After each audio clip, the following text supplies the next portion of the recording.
may want to become doctors. You have dreams.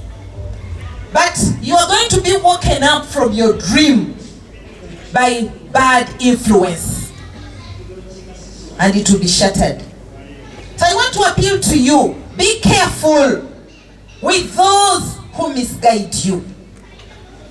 And always call upon God to put an arm around you and protect you protect you from those bad influences. I heard Rector telling you, don't make your parents cry. Because we, as parents, our joy is to see our children flourish. Our joy is to see our children progress. But when you go with bad companies, you are going to destroy your future and your dream will be shattered. So don't wake up from your dream before you achieve it. Work so hard. It is hard work, it is patience and perseverance that will enable you achieve your success. You have to work for this country and add value to our economic development.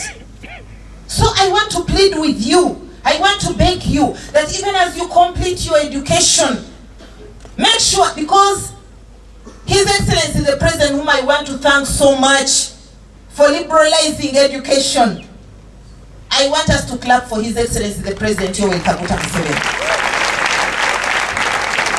And I know many of you, I'm sorry to say, I'm not politicking, but I know some of you may be above 18. So when that time comes, please don't forget that gentleman. Don't forget our Jeja. I'm saying it very humbly because I'm telling you students, if it wasn't for His Excellency Yoweri Kaguta Museveni, we wouldn't be here. He liberalized education. He has put a lot of his heart on education. And Mama Janet has led us well. So it is the reason we are here.